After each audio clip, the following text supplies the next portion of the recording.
Le Figaro, dans son édition du jour, qui nous parle de ces salariés qui quittent, ces cadres qui quittent le monde de l'entreprise pour un métier manuel. Bonjour Marie.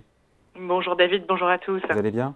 Oui, ça va, merci. Juste une petite question, pardon d'être contrariant, mais est-ce que c'est pas un peu sporadique ou marginal, ces cadres qui plaquent tout pour ce qu'on appelle un métier de la main? Si, vous avez raison de poser la question en faisant un peu l'avocat du diable. Bien sûr, c'est marginal. Bien sûr, ça ne déstabilise pas les entreprises qui sont concernées. En revanche, c'est quelque chose qui, crise après crise, parce qu'on pourra en reparler, mais le moment où on décide de quitter son job, son CDI, là où on est bien installé pour changer de vie, comme vous disiez, c'est souvent post-crise. Donc, comme on traverse ces crises et qu'on les multiplie depuis quelques années, ce qui était extrêmement marginal n'est plus que marginal aujourd'hui.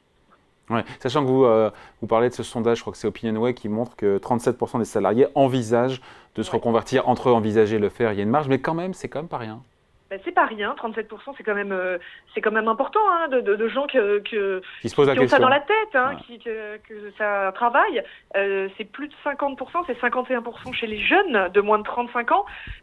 Donc ça veut dire pareil, la moitié qui réfléchissent, comme vous dites, entre le moment où on y pense et le moment où réellement on saute le pas. Souvent il se passe beaucoup de choses qui fait d'ailleurs qu'on ne le fait pas. Mais voilà, c'est plus qu'un frémissement. On le voit, des formations sur tous ces métiers de la main. On parle de quoi? On parle de boulanger, électricien, pâtissier, plombier, ce sont ceux-là, ces métiers de la main. Fleuriste, esthéticienne, tous ces métiers qui finalement tranchent complètement avec l'ordinateur que vous avez devant vous et la recherche de sens. C'est quelque chose dont on a beaucoup parlé. Qu'est-ce que ça nous dit, Marie, ces métiers manuels qui ont la cote?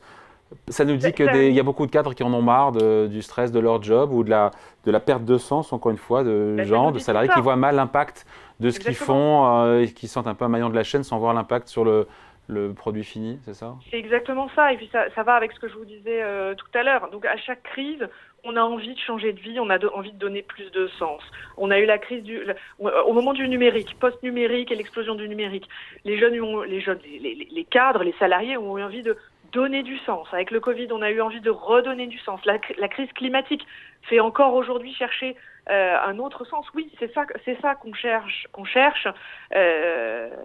On est trop éloigné de la finalité de son job aujourd'hui, et c'est ça qu'on veut ressaisir très concrètement. Ouais. Sachant que le pas, évidemment, n'est pas facile à franchir, parce que, vous le rappelez bien, au début, le plus souvent, on baisse de niveau de vie, de niveau de rémunération. Oui, de manière très concrète. On est cadre dans une grande boîte, quel que soit le service auquel on appartient. D'ailleurs, la DSI, les RH, la com, la finance, on est plutôt confortable. On se jette dans l'inconnu. On accepte de baisser son niveau de vie. C'est en général ce qu'on accepte en échange du sens. On bénéficie d'aide à la reconversion. On est content de devenir son propre patron. Mais les contreparties, effectivement, la baisse du niveau de vie, le stress permanent, un peu l'inconscience qui permet de se jeter à l'eau, mais qui implique aussi, et on l'évalue pas toujours très bien, la perte de la protection sociale qu'apportait son entreprise. C'est pas uniquement de se dire zut, j'aurai plus de comité d'entreprise qui va me proposer un week-end de ski tous les ans. On est loin de ça. Il faut souscrire à une mutuelle, il faut souscrire à des contrats d'assurance complémentaires pour couvrir ses risques. On se dit pas forcément qu'il y a de la charge administrative quand on se lance un peu à son compte et qu'on se dit tiens, je vais être charpentier. Finalement, ça entraîne beaucoup de choses derrière. Voilà, c'est des rêves qui sont des idéaux, qui se concrétisent. Et vous mentionniez la belle enquête qu'on a fait dans le Figaro ce matin. Il y a de très belles histoires de ces gens qui ont osé sauter le pas. Mais on n'a pas forcément conscience de tout ce que ça implique, cette perception erronée qu'on peut avoir au départ avant de sauter le pas. C'est aussi une façon de se mettre à son compte, aussi. C'est une façon de se mettre à son compte, c'est aussi une façon d'être son propre patron. Alors au début on est tout seul parce qu'on lance sa petite activité de coiffeur à domicile ou d'horticulteur, et puis après quand ça marche bien et ça fait partie des belles histoires, on se met à embaucher.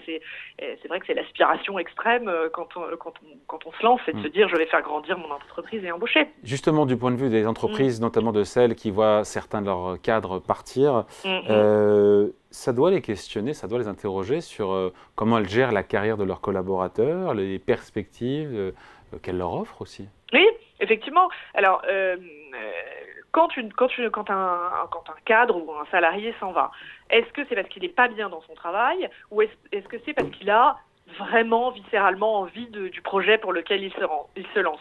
Ça doit inciter l'entreprise déjà à se poser cette question. Est-ce que le salarié est bien chez moi? Est-ce que je lui offre finalement des perspectives de carrière? Est-ce que je lui offre les bonnes conditions de travail? Et chaque départ doit inciter, les DRH le reconnaissent, doit inciter l'entreprise à se poser la question de en permanence son organisation du travail. Et puis si le départ correspond à une vraie envie contre laquelle l'entreprise n'aurait rien pu faire parce qu'elle ne répond pas à un mal-être, elle a un rôle d'accompagnement et, comme je vous le disais tout à l'heure, de faire prendre conscience de tout ce que ça implique de se mettre à son compte et de se lancer dans ce genre d'aventure. Et quand on part en bon terme, parce qu'on ne sait jamais, peut-être qu'après on peut retourner dans sa boîte, sait-on jamais si l'expérience n'est pas bonne.